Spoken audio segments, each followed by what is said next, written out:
gaudily-lit.com. Why are we here? Where do we come from? Where are we going? From the nature of reality to the future of humanity. Listen without limits. Unchain your brain. Change your thinking. Change your life. legalizefreedom.com.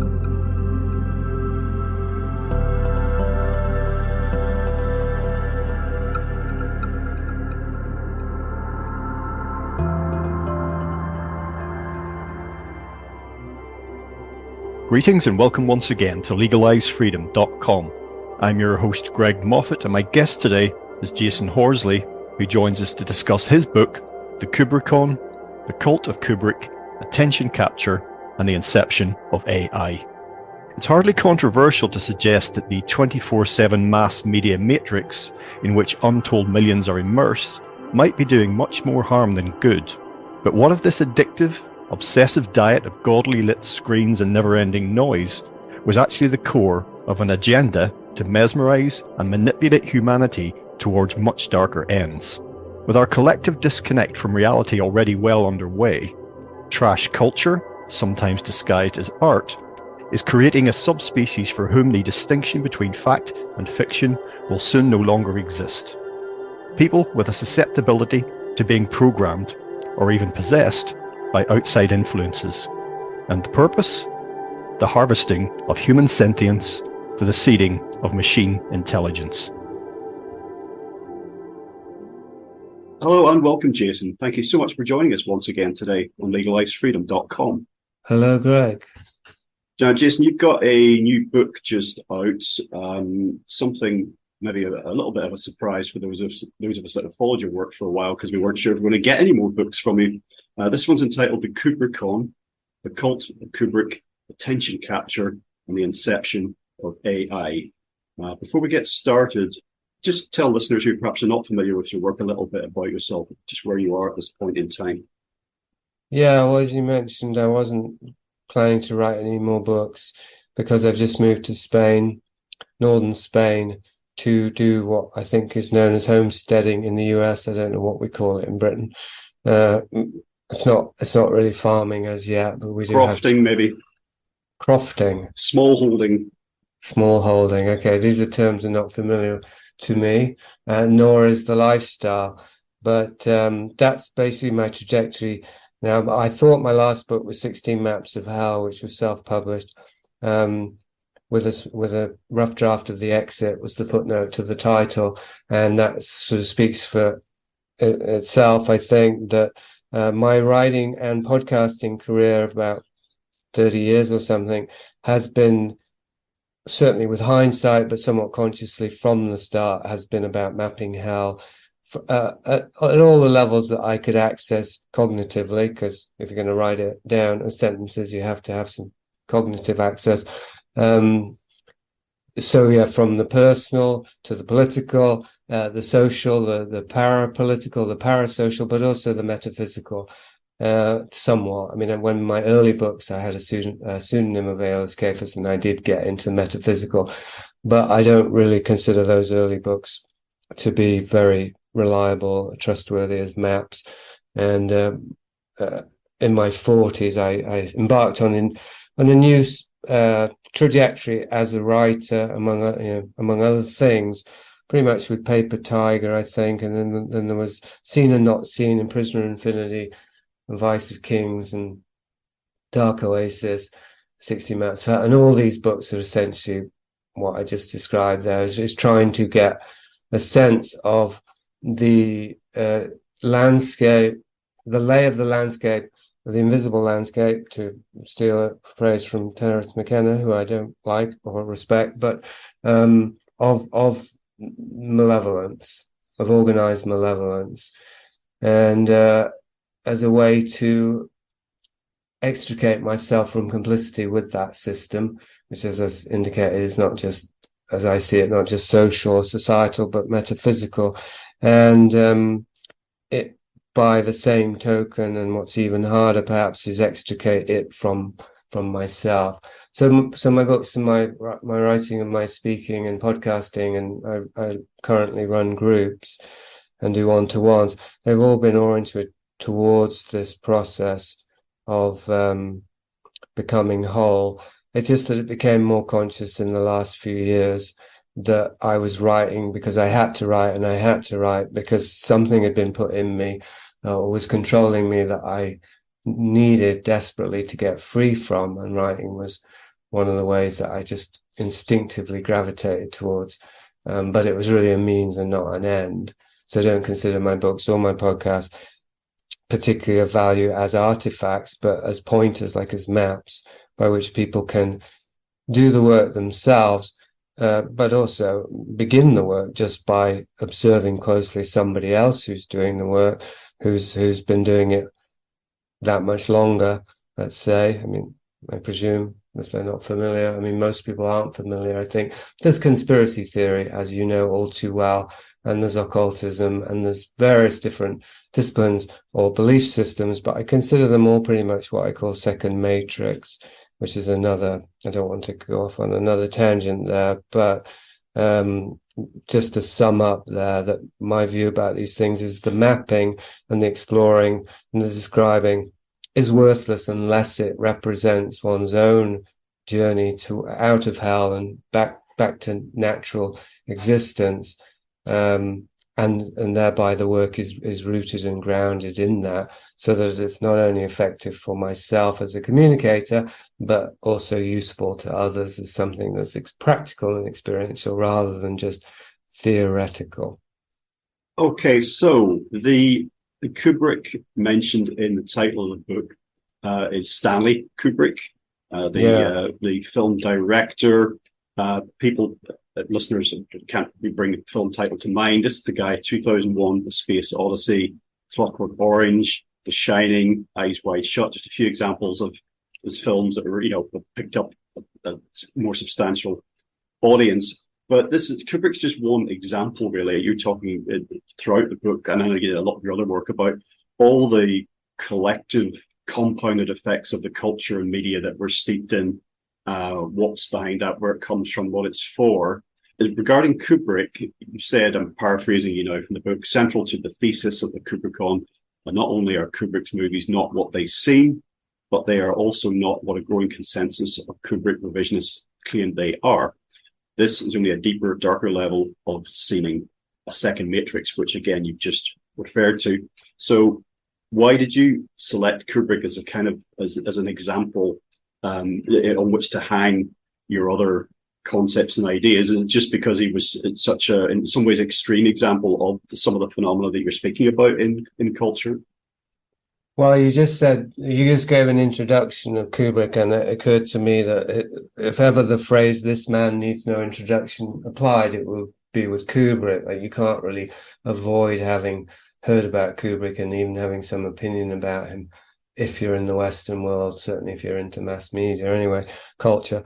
So that's number one. Like, he's a big fish. Like, the fish that I've gone after in the past, well, they've been of varying sizes, for those who don't know. I mean, Whitley Strieber, for example, is a big fish in a small pond. Crowley, well, he's a very big fish in terms of influence, but he's still fairly marginal.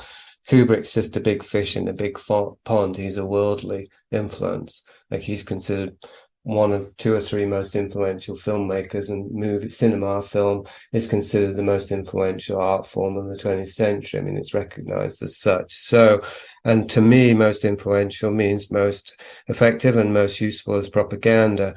So it's inevitable. I mean, my first books were about movies, as a film critic, but even in those days of the Blood Poets, my first published books, I considered those books Trojan horses, as in a sense I consider all my books, and I wanted to use writing about film not just to express and explore my love of film back then, because I was really just in love with movies back then, but I was also aware of the parapolitical, the hidden metaphysical evil that was underneath the system, including Hollywood. So I wanted to use those books as a way not just to write about movies, but also to write about the aspects of society and existence that you can't really generally talk or write about, certainly not in academia, I think, and not because it was an academic book, but I mean you can, but not outside of a certain fringe areas like New Age and occultism and stuff like that. So I was trying to write a kind of mainstream thing, rather rashly or foolishly, I think. Anyway, Kubrick, he's a hugely influential figure, and he's always been on my radar because I've always been into movies. However, the question, why did I select Kubrick? I think the best answer is I didn't. As with all my books, pretty much, I think, at least in the phase that I just described, that I think is the meaningful work I've done. I don't think I ever chose to start writing a book, never mind what the subject was exactly. Well, there's a bit of there's two things going on there, because sometimes I did choose to write, like Prisoner of Infinity, you could say, began as an essay about Willy Strieber. So I certainly did choose to write about Willy Strieber, but I didn't choose to write a book about him. It just got bigger and bigger and bigger. And eventually, okay, this has to be a book. I'm going to need a bigger boat, as they say in Jaws. And with Kubrick, it wasn't even that I wanted to write an article about Kubrick. Actually, it was just that he kept popping up, and it wasn't just in the movie. Like I wrote about movies, so obviously I was aware of Kubrick and people who love Kubrick in that field, but also, as you know, in the conspiratainment field of YouTube videos about conspiracy theories and stuff, Kubrick pops up an awful lot. And I would say the most interesting Kubrick currently, in terms of sheer numbers and websites and stuff, is probably, in fact, definitely is in the conspiratainment crowd, or the synchromystics, or there's an overlap, if they're still around, who are looking for clues to the riddles of the universe in Kubrick. And I knew a lot of those people, or some of those people, and so he just kept coming up and bugging me is the answer. And so I kept going back to look at the guy, and then I started to come up with a theory about him, and then I started to test the theory, and the more I did, the more interesting it got, and the more it extended into these other areas, as you mentioned, that are genuinely interesting to me, and I think genuinely much more relevant to all of us than Kubrick per se, although I think I try and succeed to make Kubrick more relevant, just in a very different way. Well, I used that little part of the introduction where I said, in case you don't know, and rattled off a few films. I did that, I think, because I thought about what you just said. I've spoken to a few people in just casual conversation about the man and his films since we began the process. You sent me the book, etc., and I found quite a few people knew the film titles, but not the guy's name. They couldn't tell you what this guy had done. It might have rung a bell, and a lot of these are younger people as well. Yeah. I'm talking about in their 20s, early 20s, so like much younger than you or I. The sort of age of, if we had kids, that they might be now. Yeah, and it reminds me of currently, for example. Maybe the position that they're in with somebody like Kubrick is how I might find myself with what's popular in cinema now. For example, all of these Marvel and superhero films. I have no idea who directed any of these things in recent years, or who worked on them, who produced them. I couldn't tell you a single thing about the minds behind them. I can infer things from the evidence, but I don't know. So that's why I did it, because it was like Stanley Who sort of thing. And I know you said amazing, but there it is, So it's really perhaps not that amazing. And maybe a better analogy would be somebody like Sandra Bernard or Fatty Arbuckle, or somebody who was huge in to the generations prior to us, or Errol Flynn, say, to name somebody that at least some people have heard of still. But yeah, of course, time moves on. So that's interesting to consider that. Maybe we don't have time to do that now, but just in the light of everything you've been saying about your work and what you're reaching towards, because I found this a lot, not just in the recent conversations, but because I work with a lot of people that are a lot younger than me, at least a generation difference. But I mean, I'm very interested in culture and media, and I've learned to sort of not take for granted that they've heard of things that everybody knows Pink Floyd, The Wall. What do you mean you haven't heard of War of the Worlds? The album, that type of thing. And it's just these blank looks, and I'm even taken aback sometimes. Have you heard of The Cure? Your Sisters of Mercy? No, just blank looks. So I've kind of trained myself to not make those assumptions. Yeah, well, it seemed like a good thing when you first said it, but of course, it's just different strokes for different folks, or new drugs on the market. Really, it doesn't mean that people aren't addicted to being manipulated by propaganda. It's just no, not at all. And of course, because somebody doesn't know who Stanley Kubrick was, or may not have heard of a particular film, if they sit down to watch it, doesn't mean they won't be affected by it in some way. Or that they're not being influenced by him. Like, people have not heard of Crowley doesn't mean they're not being influenced by him, because of course they might listen to the Beatles, and people who've not heard of the Beatles are being influenced by the Beatles because all of modern pop music's been influenced by the Beatles. So it's really, and this would get us right to the subject I mentioned in the email, which is the metaphysical influence of entities. It gets to that, like, that's all of the cultural artifacts are secondary, they're causes with hidden effects, I would say. Something that came to mind when I started reading your book, and I spent many years, over 25 years, in the music business, music journalism, music writing. And there was this phrase that I was very familiar with. I thought of it in relation to Kubrick. And that was, I would often hear about, he's a musician's musician. You see what I mean? It was coded language. It was a bit like it was a bit avant-garde. It was sometimes coded language for this is bollocks. But, no, he's a musician's musician. It's a bit like someone trying to argue that Lou Reed's Metal Machine music is actually an unheralded masterpiece, that type of thing. You have this Emperor's New Clothes and people, a lot of beard stroking and nodding a sort of agreement, while everyone's just afraid, everyone's afraid to say that, this is crap. And that's not a word used with regards to Kubrick's output, far from it. But and you also mentioned about kind of Marmite, I think is what you said about, people are either raving about Kubrick or they're just, the opposite. And it wasn't possible to be, I'm not sure what word you used, but sort of ambivalent. To be honest, that's kind of how I feel about it. About his work. I've not watched any of his films twice, I don't think. Maybe The Shining I've watched twice. I quite enjoyed that. I liked the score. Clockwork Orange was interesting, but it left a bad taste in my mouth. 2001: A Space Odyssey is just boring. And Eyes Wide Shut, we can talk about that maybe because it's got a bit of wider implications, I think, certainly in the conspiratainment realm. But again, that was just, I only watched it because I was in a hotel and it was in Iceland and it was the only thing I could find in English. And again, it was just it was completely whatever. I've never owned any of his films. I never had the urge to watch any of them again. Right. So doesn't mean I'm not affected by it, but that's honestly how I feel.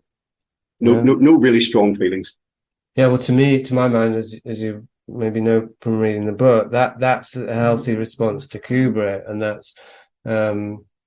that's how I think everybody would respond to Kubrick if they hadn't fallen into the Kubrickon. Yeah, well, as you've alluded to, with the devotees, whether they're movie professionals themselves or not, there's this idea of coded information being imparted, embedded in these movies and imparted to those in the know, a bit like sort of schizophrenic voices in some ways.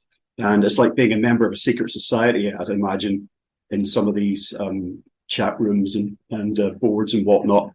And a lot of what you talk about, the oversights in his films, continuity errors, and his contempt or otherwise for the art of filmmaking and the audience. So perhaps you can say something about that, because all of that obsessive seeking for clues, perhaps things that are there, are they not there? I don't know. It reminds me of that whole, people who do things like play Dark Side of the Moon at the same time as what, the Wizard of Oz, the movie, with the sound turned down, and they find all these synchronicities, so-called. But what's synchronicity and what isn't? I mean, that's another debate. It is, yeah. Yeah, well, I would say, I mean, just in case anybody is listening who really is a fan of Kubrick, and I'm sure they will be, I've never said that he was contemptuous of, I can't remember the phrase you used, but the art form itself. Kubrick obviously took a great deal of care with his movies. As far as the audience, yeah, I think there was an element of contempt for the audience, or at least, which isn't the same at all, a desire to confound the audience. And that's often associated with a serious artist. And I understand why, and I would agree, but I don't interpret it that way with Kubrick. I think he was up to something else. For some reason, Joyce popped into my head. I've never read Joyce except for Portrait of an Artist's Young Man. He's, of course, very highly regarded, James Joyce, and he filled his books apparently with clues and symbolisms and things that were hard to decipher.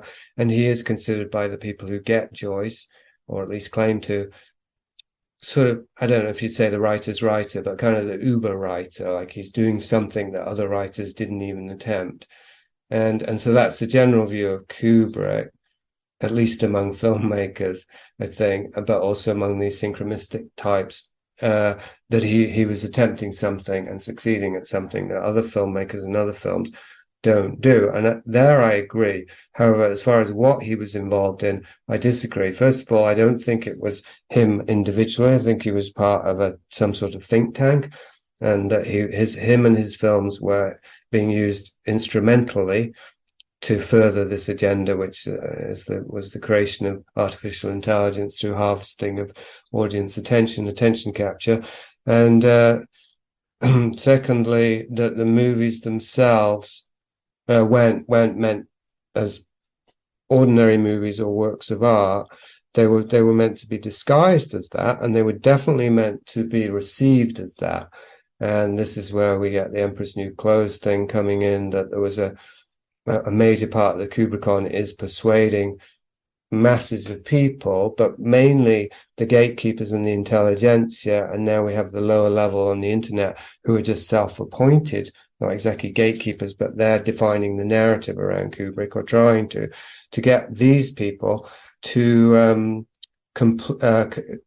constantly reinforce or repeat the idea that Kubrick is a great filmmaker and that these are great movies, and that there's more going on to them than meets the eye, etc., etc. That's a major part of it. If you persuade people, just as, I mean, your example with Pink Floyd, Dark Side of the Moon and The Wizard of Oz. Well, if one person or two people do that, and they talk about it or write about it or YouTube about it, and they show their own personal evidence that something happens, that there is some correspondence between those two artifacts, other people go away and they try it themselves, and of course they find something because they're looking for it, and then so they add their clues, their evidence, their data point, their experience into the pool, and so it grows and so it grows.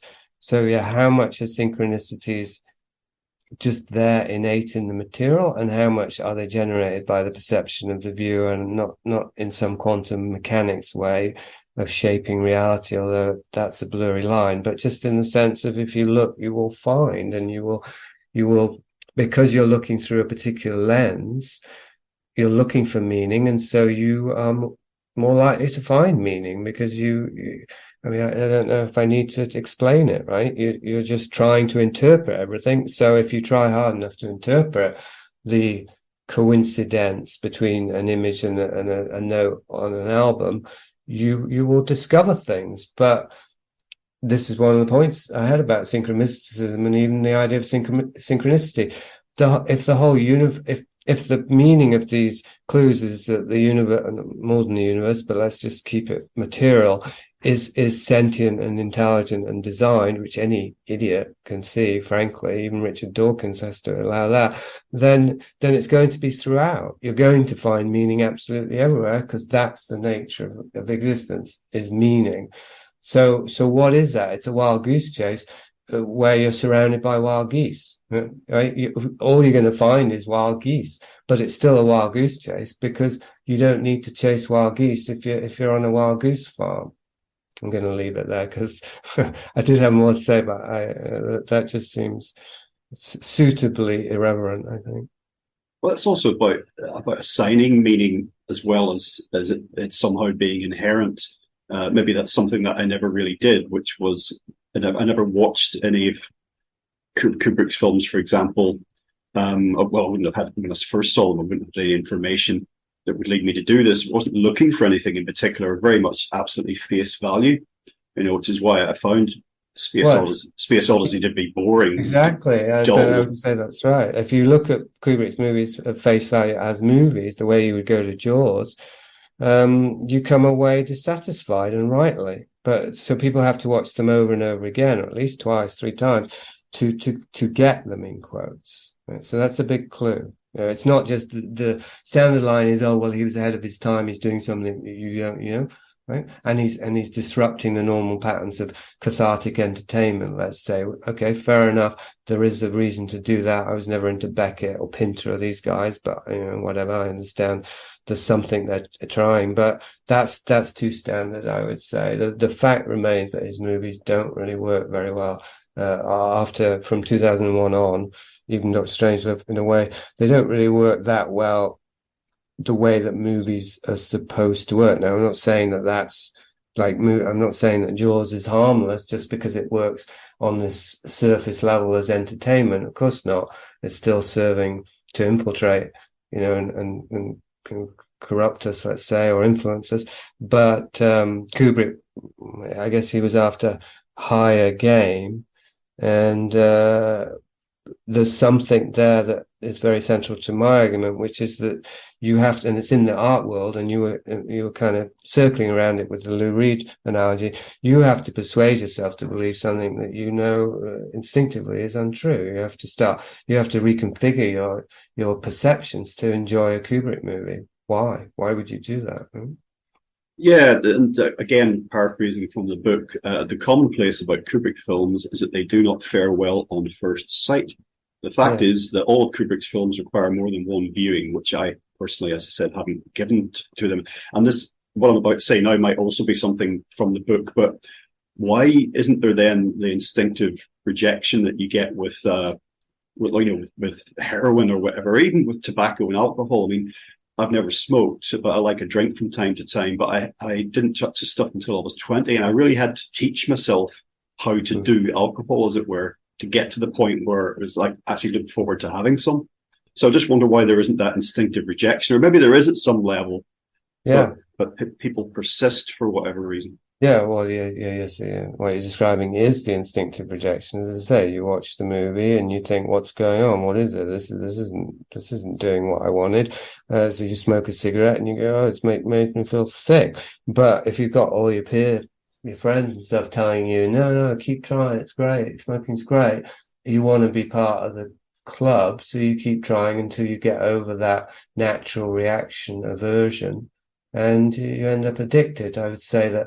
In that sense, Kubrick is like, his movies are like a gateway drug in that sense to general cultural addiction. Not to say, again, obviously something like Jaws is more obviously that. Like for me personally, I saw that very young and I absolutely loved it, as did my brother. So that was a gateway to just general movie addiction. But I'd say Kubrick is taking the viewer and the experiencer into a deeper layer, into a second matrix, where a viewer becomes not just addicted to the entertainment value, but personally obsessed with the art form. So a Kubrickophile will watch The Shining hundreds of times. Imagine all of that energy and time that's going to, an artifact that basically doesn't change. I mean, it's the same each time you watch it. Yeah, you mentioned that. Well, actually, you used the phrase "cognitive impairment," which, and again, if you're watching something like that hundreds of times, well, what could you do hundreds of times potentially that wouldn't have some kind of effect? Let's put it that way. And it was also the cumulative effect that you get. It's not like tabula rasa each time, is it? You've seen The Shining once, you see it a second time. The effects may change. It may be like, I say, cumulative, like smoking 1 cigarette, smoking 100 cigarettes. Doing heroin once, doing it 10 times, and it starts to be deleterious effects. And mentioned that there's a quote, a particular sort of intellectual enrapturement that Kubrick's films tend to invoke in people, one that seems to go along with susceptibility to being possessed or programmed by outside influences. And this made me think of something else I was reading at the same time about hypnotism and about, a certain proportion of people that cannot be hypnotized. And certainly that was something that was very much in my mind as we went through the whole pandemic phase, that some people seem to be. I mean, can you imagine COVID-19 directed by Stanley Kubrick? Mm-hmm. It was like some people, most people seem to be very caught up in the narrative, like it was a movie, but they somehow they found themselves on the screen, and some of us were kind of like we're watching on, like, we're aware that this is something playing out on the screen, and we're not, that we have lives separate from it. And this is something that the projector has begun, and at some point the reel will run out. But for most people, it's not like that. Yeah. Well, I didn't really have a very clear response to that. Just the mass formation thing, which maybe you've podcasted about, I don't know. And the cult, obviously the Cult of Kubrick's there in the title, as is in the attention capture. The desire to be, I mean, that I had that experience too around COVID, observing what is called LARPing, but I used it in this context, live action role play. I do think that people, they've moved into mass formation around the COVID narrative and then around the mRNA pseudo solution, because they had been primed, obviously in a number of different ways that we could talk about, but here we're talking about Kubrick and movies. They'd been primed by movies and fictional narratives, TV shows about pandemics. I mean, the zombie thing being the obvious thing that really has captured several generations now.